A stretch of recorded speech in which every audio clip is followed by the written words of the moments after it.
우리에게 주시는 하나님 말씀은 구약성경 역대하 34장입니다.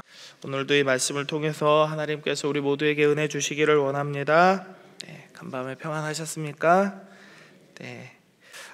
오늘 본문에 보면 요시야라는 사람이 나오는데요. 요시야가 어떤 사람이냐면 이제 8살에 왕이 된 사람이에요. 이 요시야에 대해서 잠깐 이야기를 드리자면, 어제 나눈 그 말씀 마지막 부분에 이제 이 사람의 아버지 아몬에 대한 이야기가 나와요. 아몬은 신하들에 의해서 살해를 당한 사람입니다. 그리고 그 아몬을 살해한 신하들도 다른 백성들에 의해서 죽임을 당합니다. 그리고 나서 이제 8살이던 요시야라는 사람이 왕이 되었다라고 오늘 본문에서 이렇게 말씀이 시작이 돼요. 이런 정치적 혼란기에 요시야는 왕이 되었습니다. 남유다와 북이스라엘의 전체 왕의 수를 다 합치면은 39명인데 그 중에서 두 번째로 어린 나이에 왕이 되었습니다. 그 가장 어린 나이에 왕이 된 사람은 요아스라는 사람인데요. 이 사람은 7살에 왕이 됐어요. 이 사람은 곁에 고모부이기도 하고 대제사장이기도 했던 신실한 사람 여호야다라는 사람이 있었기 때문에 요아스의 경우는 조금 그나마 상황이 나았어요. 여호야다가 살아있는 동안에는 요아스가 이상한 짓을 하지 않았습니다. 그런데 요시야의 경우는 상황이 완전히 다르죠. 아버지는 신하들에 의해서 살해당했어요. 그리고 신하들은 백성들에 의해서 죽임을 당했습니다. 서로 죽고 죽이는 이런 상황 속에서 나는 누구를 믿어야 할까? 내 주변에 바른 말 해주고 조언을 해주는 어떤 어른도 없는데 8살의 나이에 무엇을 할 수 있을까? 아예 그런 생각조차 못했을 수도 있습니다. 그냥 오늘 눈 뜨고 내가 뭘 해야 되지? 시키는 거 해야 되겠다 생각하면서 하루하루를 보냈을 수도 있습니다. 이런 상황에서 요시야가 믿을 만한 누군가가 곁에 있었으면 좋았겠지만 불행히도 그에게는 아무도 없었습니다. 그러나 성경은 곧바로 그에게 하나님이 계셨음을 이렇게 은유적으로 말씀하고 있습니다. 이 사람은 8세 어린 나이에 왕이 되었음에도 몇 년을 다스렸다고 1절에 나와 있나요? 그렇습니다. 31년을 다스렸습니다. 그는 여호와 보시기에 정직하게 행하고 다윗의 길로 행하여서 좌로나 우로나 치우치지 않는 믿음의 삶을 살았다라고 성경은 기록하고 있습니다. 오늘 3절에서는 그가 왕위에 오른 지 8년이 되었을 때 그의 조상 다윗의 하나님을 찾았다라고 말씀합니다. 제가 어려운 산수를 하나 드리겠습니다. 8살에 왕이 된 사람이 8년이 지났어요. 그럼 몇 살이게요? 기가 막힌 숫자인데 8 더하기 8은 16이죠. 16살 때 그의 조상 다윗의 하나님을 찾았다라고 이야기합니다. 그리고 이어서 요시야 제위 12년이 되는 때, 그러니까 16살에서 4년을 더하면 몇 살일까요? 20살인 거예요. 약관이 되었을 때, 20살이 됐을 때 유다와 예루살렘에서 부정한 산당과 아세라 목상들을 그리고 우상들을 제거하기 시작했다라고 말씀합니다. 왕의 앞에서 백성들이 바알의 제단들을 헐어내고 뜯어내고 분향단들을 부숴버리고 우상들을 빻아서 제사하는 자들을 잡아 죽인 그 무덤에 뿌렸다라고 이야기합니다. 제사장들의 뼈를 제단 위에서 불살라서 유다와 예루살렘을 정결하게 했대요. 이것이 요시야의 20살 때 일입니다. 기왕 하려면 좀 빨리 하지 왜 20살 때 했을까요? 8살 때 안 하고 힘이 없었으니까요. 당연하죠. 힘이 없었고 사람들을 이렇게 다루는, 핸들링하는 그런 기술이 없었기 때문에 이렇게 12년이나 지난 후에 이런 일들을 차근차근히 이렇게 해나가기 시작했던 겁니다. 8절에 보면은 그가 왕위에 오른 지 18째 되는 해, 그러니까 요시야가 26살이 되던 해에 성전 보수 공사를 지시하는 장면이 나옵니다. 성전 보수 공사를 지시하는 이유에 대해서는 우리는 정확히 알 수 없습니다. 페인트가 까졌나? 아니면은 우리처럼 비가 갑자기 너무 많이 와서 천정 방수 공사가 이렇게 잘못됐나? 이유는 알 수 없어요. 아무도 알 수 없습니다. 그러나 우리가 분명하게 알 수 있는 두 가지 사실이 있다면 그것은 첫째, 성전의 보수가 필요할 만큼 오랜 기간 성전에 아무도 신경을 쓰지 않았다라는 것이고요. 두 번째는 이 공사를 계기로 율법책이라는 엄청난 존재가 발견되었다라는 것입니다. 요시야의 아버지 아몬은 물론이고 할아버지인 므낫세는 두말할 것 없이 악한 왕이었습니다. 그래서 그들은 성전을 거룩하게 지키는 것은 물론이고 성전에서 하나님의 말씀을 선포하는 일 같은 건 하지 않았습니다. 그래서 성전은 수십 년 이상 방치되었을 거예요. 하나님의 말씀이 기록된 율법책은 당연히 많은 사람들의 관심에서 멀어졌을 겁니다. 이것은 평범한 백성들은 물론이고 하나님의 말씀을 가까이 해야 할 서기관, 제사장, 레위인들도 마찬가지였습니다. 그래서 제사장 hil기야가 헌금함에서 율법책을 꺼냈을 때 그들은 심상치 않은 반응을 보인 것이죠. 제사장이 성전에서 율법책을 발견했다고 해서 놀랄 이유가 있을까요? 저는 없다고 생각합니다. 그런데 놀랐대요. 굉장히 깜짝 놀랐대요. 그러니까 몇십 년 동안 그 존재가 어디 있었는지 기억도 위치도 알지 못하고 있었던 상황에서 율법책이라는 걸 자기 눈으로 보게 되니까 어마어마하게 놀란 거죠.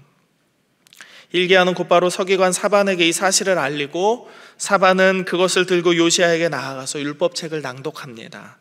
그러자 요시야는 그 말씀을 듣자마자 자기 옷을 찢으면서 하나님 앞에 회개합니다. 그리고 동시에 사람들을 여선지자 훌다에게 보내서 우리가 하나님 앞에서 어떻게 하면 좋겠느냐 물어보라 라고 사람들을 보냅니다. 훌다는 율법책에 기록된 대로 행하시는 공의의 하나님을 말하면서 유다는 하나님의 진노 가운데 놓이게 될 것이다, 너희는 멸망할 것이다 라는 진노의 말씀을 듣게 돼요. 그러나 말씀을 듣고 회개한 요시야 당대에는 이런 하나님의 진노와 하나님의 어떤 그 징계의 채찍을 경험하지 못할 것이다 라고 좀 안심되는 이야기를 하는 것이죠. 그리고 나서 29절 이후에 33절까지의 단락에서는 모든 사람들이 그들의 조상의 하나님을 따르며 복종하고 살아갈 것을 왕과 모든 백성들이 서로 이제 다짐하는 그런 내용이 나옵니다. 우리는 오늘 함께 본 역대하 34장의 이 본문을 보면서 한 사람의 신앙적 성장을 보게 됩니다. 우리가 살펴본 바와 같이 요시야는 왕이 되는 순간부터 하나님의 사람으로 완성된 사람이 아니었습니다. 너무 어렵고 아는 것이 없었고 힘이 없었습니다. 하나님의 사람으로서 특별하게 드러낼 수 있는 것이 아무것도 없었어요. 그러나 그는 왕이 된 지 8년이 되는 때부터 하나님의 뜻에 어긋나는 것들을 치워내기 시작했습니다. 근데 우리가 알아야 될 사실은 이것이 요시야가 8살 되던 해부터 8년이 지난 16살이 되는 해까지 아무 일도 없다가 갑자기 16살이 되는 해 이걸 해야 되겠다 싶어서 그 일을 행한 것은 아니라는 거예요.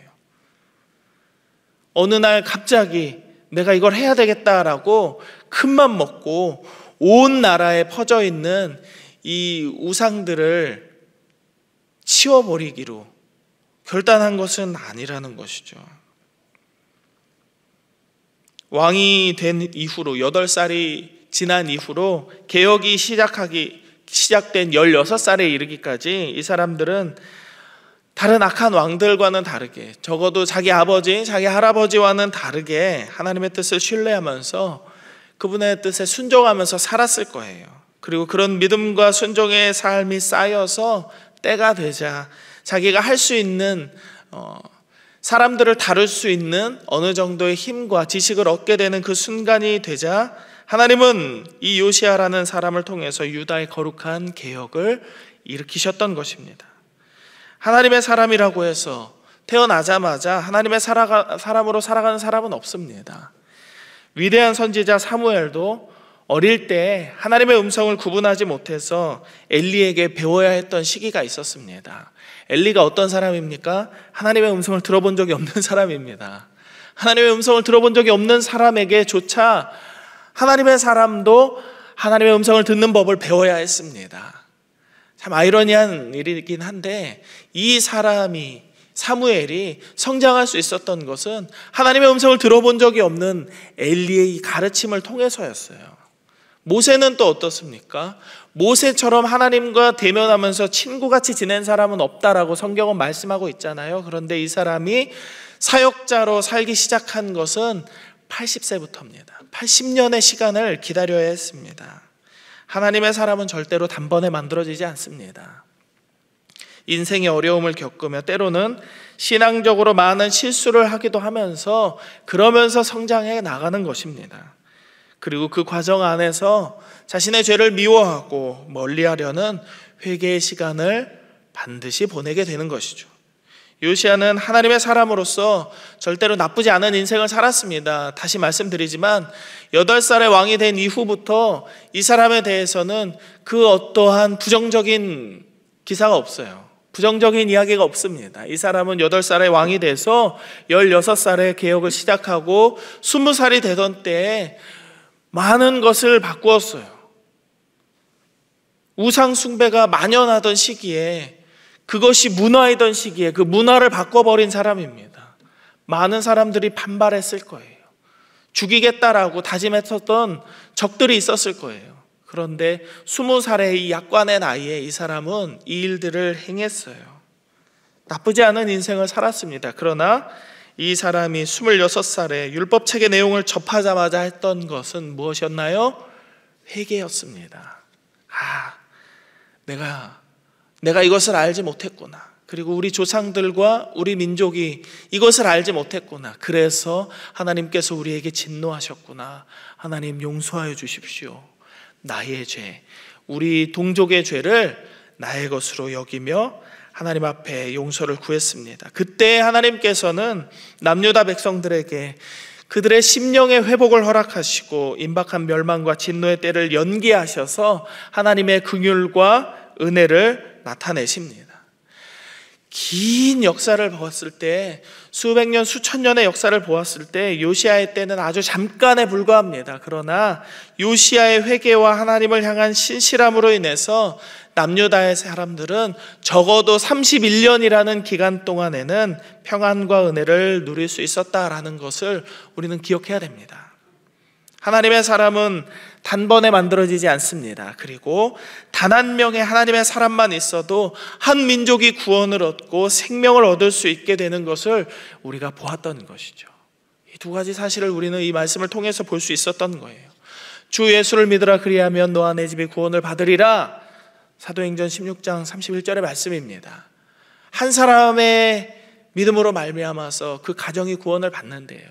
한 사람의 믿음으로 말미암아 이 민족이 구원을 받았습니다. 그렇다면 우리에게도 이 한 사람이라는, 내가 그 한 사람 되고자 하는 믿음이 있어야 하지 않을까요? 우리의 믿음은 우리의 인생에만 평안을 주는 것이 아닙니다. 나만 잘 먹고 잘 살고 나만 천국에 가면 되지, 그렇지 않습니다. 나의 믿음은 곧 나의 배우자의 믿음이 될 것이고, 나의 믿음은 나의 자녀들의 믿음이 될 것이고, 나의 믿음은 나의 자손들의 믿음이 되고, 나의 믿음은 내가 서 있는 내 삶의 모든 터전 안에서 만나는 사람들의 믿음이 될 거다라고 믿고 살아야 됩니다. 하나님은 그렇게 우리를 사용하시고 우리를 통해 하나님의 은혜와 하나님의 사랑과 하나님의 복을 흘려보내시기 때문입니다. 오늘을 살아가는 여러분의 인생에서 신앙의 성장이 있기를 축복합니다.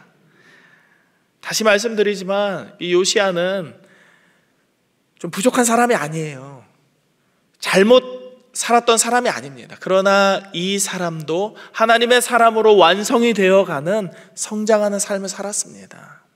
그래서 하나님의 때가 이르렀을 때 그 때와 시기에 맞춰서 하나님은 이 사람을 통해서 하나님의 일들을 행하셨습니다. 그래서 우리 모두에게도 성장은 반드시 있어야 합니다. 여러분의 진실한 믿음과 신앙을 통해서 여러분의 가정과 일터와 여러분이 속한 교회의 모든 부서에 회복이 있기를 기대하시기를 바랍니다. 하나님을 믿는 진실한 믿음 안에서 그리스도의 장성한 분량에 이르기까지 성장하도록 오늘도 겸손하게 하나님의 말씀을 듣고 믿음 안에서 살아가십시오. 그렇게 한다면 하나님은 우리를 하나님의 사람, 하나님의 자녀답게 살아갈 수 있게 해주실 거라고 저는 믿습니다. 이 믿음으로 오늘을 살고 하나님의 은혜에 감사하는 이 하루가 되기를 주님의 이름으로 다시 한번 축복합니다. 기도하겠습니다. 이 시간 기도하실 때에는 세 가지의 기도 제목을 가지고 기도하겠습니다. 첫 번째로는 우리 모두가 하나님 앞에서 겸비한 자들 되게 하시고 성장하게 하시고 하나님의 은혜를 나누며 흘려주는 은혜와 복의 통로로 살게 하여 주옵소서 기도하십시다. 그리고 두 번째로는 우리 가족들과 자녀들의 삶에도 이런 은혜가 있어서 그들도 그들의 삶의 자리에서 하나님의 영광을 드러내는 주의 백성 되게 하여 주옵소서 우리 자녀들을 위해서 기도하시고, 마지막으로 세 번째는 청년부 수련회가 오늘부터 시작됩니다. 오가는 길에 안전과 모든 일정 가운데 평안을 허락하시고 하나님의 은혜와 성령의 충만함 가득한 시간 되도록 기도해 주시고, 이 청년부를 지도하는 안수동 목사님과 함께하는 정경민 목사님에게 힘과 능력을 허락해 주시도록 모든 청년들에게 그 속사람이 변화되는 사명을 발견하는 귀하고 복된 시간 되게 해달라고 이 세 가지를 놓고 함께 잠시 기도하도록 합니다. 하나님 감사합니다. 오늘도 하나님 말씀 앞에 나와 하나님의 은혜를 구하며 하나님의 음성에 순종하며 경배하는 이 하루를 살게 하시니 감사를 드립니다. 하나님, 우리가 요시아의 모습처럼 우리가 하나님 앞에서 겸비한 자들 되게 하시고 하나님 말씀 안에서 성장하는 자들 되게 하시고 하나님의 은혜와 성령 안에서 하나님께서 우리에게 베풀어 주신 모든 은혜를 나누는 하나님의 은혜의 통로로 살기를 원하오니 주여 은혜 내려 주옵소서. 하나님, 우리에게 맡겨주신 모든 사명의 자리에서 하나님 우리가 거룩한 사명자로 살아가기를 원합니다. 우리의 가정과 교회와 직장과 일터와 학교와 우리의 삶의 터전 그 어느 곳에서든지 하나님 우리가 하나님의 복을 흘려보내는 통로 되기를 원합니다. 사랑하는 우리의 가족들과 우리의 자녀들의 삶에도 이런 은혜가 있기를 원합니다. 그들도 그들의 삶의 자리에서 하나님의 영광을 드러내는 주의 백성들 되게 하여 주시옵소서. 우리의 믿음이 우리의 때에서 끝나는 것이 아니라 사랑하는 우리의 자녀들과 그 자손들에게도 흘러가서 예수님께서 이 땅에 다시 오시는 그날까지 우리의 가정이, 우리의 가문이, 우리 광양제일교회가 이 믿음을 잃어버리지 않도록 주여 역사하여 주시옵소서. 하나님, 청년부 수련회가 오늘부터 시작됩니다. 배로 이용해서 하나님 먼 길을 다녀와야 하는데 오가는 길과 모든 일정 가운데 안전을 허락하시고 평안을 허락하여 주시옵소서. 2박 3일의 기간 동안이 하나님의 은혜와 성령의 충만함 가득한 시간 되기를 원합니다. 주여, 안수동 목사님과 정경민 목사님에게 힘과 능력을 허락하여 주시고 참여하는 모든 청년들과 함께하지 못하는 청년들에게도 하나님 은혜를 내려 주시어서 저들의 속사람이 하나님의 은혜로 가득 차는 하나님의 사람으로 변화되는 하나님의 사명을 발견하는 복된 수련회가 될 수 있도록 하나님 은혜 내려 주시옵소서. 하나님께서 우리의 삶을 붙들어 주시고 하나님의 은혜로 채워주시기를 간절히 소망합니다. 하나님 감사합니다. 하나님, 오늘도 말씀 안에서 이 하루를 시작할 수 있도록 인도하여 주심에 감사를 드립니다. 하나님 주신 말씀을 기억하면서 하나님 우리가 성장하기를 원합니다. 겸손하게 주의 말씀을 듣고 순종하기를 원합니다. 주의 성령으로 우리를 충만하게 채우시고 하나님의 사람답게 행하고 하나님의 사람답게 말하게 하여 주시고 하나님의 사람답게 하나님 주신 모든 은혜와 복을 흘려보내는 믿음의 통로로 살게 하여 주시옵소서. 이 믿음이 우리에게만 있는 것이 아니라 사랑하는 우리의 자녀들에게도 있기를 원합니다. 그 자손들에게도 흘러가기를 원합니다. 주여, 우리 가정과 우리의 가문을 기억하여 주시고 이 광양제일교회의 모든 이들의 삶을 하나님 붙들어 주시옵소서. 하나님, 사랑하는 청년부가 오늘부터 2박 3일간의 수련회를 시작합니다. 하나님께서 오가는 길에 안전을 허락하시고 저들의 발걸음 가운데 하나님의 은혜를 가득 부어주시며 저들이 닿는 모든 곳곳마다 하나님의 은혜가 전해지는 귀하고 복된 수련회 되게 하여 주시옵소서.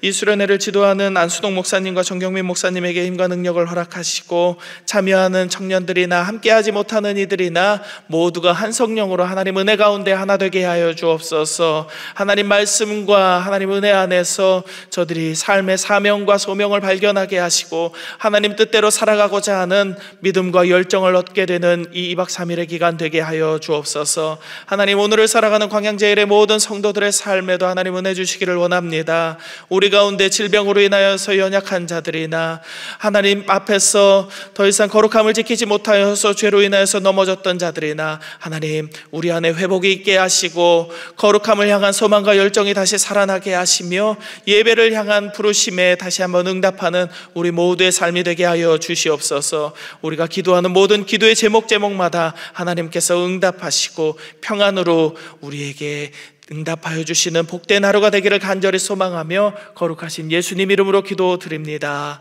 아멘.